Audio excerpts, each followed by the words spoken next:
Hello, I'm Leon Scott Baxter, America's romance guru. This is the 10th installment of 5 Minutes of Relationship Investment. Now, if you've missed the other 9 videos, go check them out already. Today, though, I'll be talking to you about if it's time to hire a professional or not.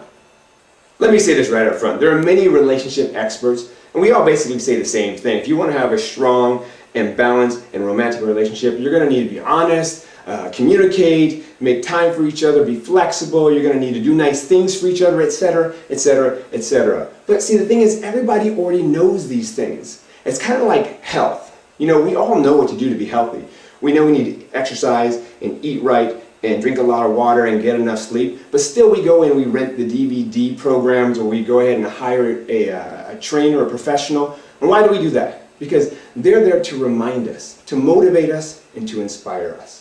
So my job as a relationship expert is not to reinvent the relationship wheel, but to remind you, to motivate you, and to inspire you.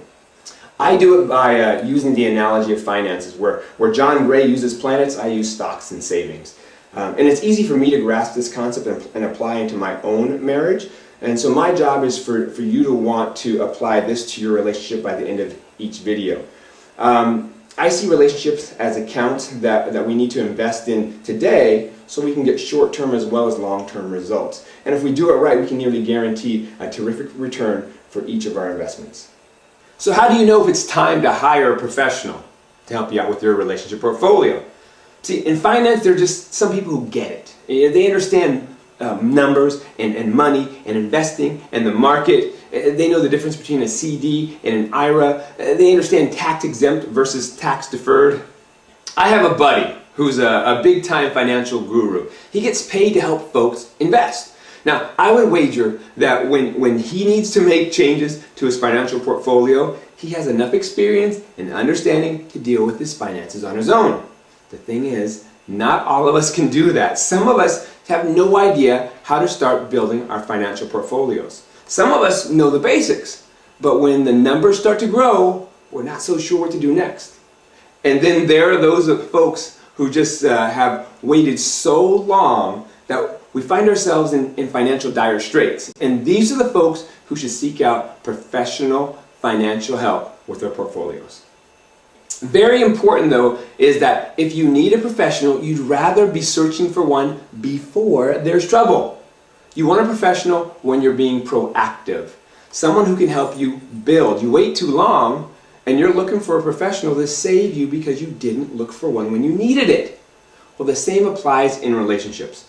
There are those of us who get love and relationships and marriage and romance and trust and communication. Maybe we've had great role models in our parents, our partners are our best friends, maybe we read up on relationships, or maybe we even get a free monthly newsletter from America's romance guru, available at couplescommittedtolove.com. But there are many more of us who need a professional's help. The funny thing is, unlike going to a financial professional, when you're starting to build your financial portfolio, seeing a relationship professional, when there's quote-unquote nothing wrong, has a stigma attached to it. Why should I see a therapist when there's not a problem? The same reason you talk to an investment advisor when you start pulling in a salary, to set you on the right path to reach your future goals and to build your portfolio. So who should seek a professional? Well, almost everyone who's been in a relationship for 2 years or longer. If everything's going well but you don't know why, then you're flying by the seat of your pants and you've been lucky so far. But odds are you're going to hit a roadblock and you're going to need to be prepared to deal with it. Most couples experience a honeymoon stage the first 6 to 18 months in a relationship. So they get this false sense of a perfect relationship. If you're not actively working on your relationship after the 18-month mark, start looking for someone to help you. Now, that doesn't mean you must seek out a therapist or counselor. Professionals come in all shapes and sizes. There's sexperts, professionals at couples retreats, there's seminars at local organizations, as well as talks and book signings of authors of relationship books at bookstores. Inevitably, what you're doing with these proactive attempts is you're staving off relationship bankruptcy. Relationship bankruptcy is nothing more than the realization that your portfolio is empty. There's no romance left. So what do you do next? You either live a cold, loveless existence, you cheat, or you split up. Couples who wait too long, they seek professionals to patch the holes in their relationships. Now there could be issues resulting from infidelity, trust, abuse, arguing, communication, sexual disconnect, lack of respect, financial disagreements, even parenting styles. So what do? Well, there are many options for these scenarios too. There are therapists, couples, cruises, relationship counselors. There are those who will help you via email or by the phone, but if you can work yourself up to the face-to-face visits, that's even better. And what if your partner refuses to go with you? Well, then go by yourself. Going as a couple is ideal, but going alone is better than throwing out the baby with the bathwater. Your professional can offer you ideas and techniques that you can take back to your relationship, and who knows, maybe your partner will eventually come around. Also, keep in mind that your professional is a person too, and people aren't perfect. Even if they have all the right training and credentials and certificates, if you don't connect with your professional and you aren't comfortable with them, there's nothing to say that you must stay with them. Okay? That doesn't mean that you throw out the idea altogether. Just search around until you find a professional that works for you and your situation. Here are some steps to help you find a professional. Step 1. Sit and have a serious talk about your relationship with your partner. Are there issues that you need to repair? If not, then continue to the next step, which is step 2.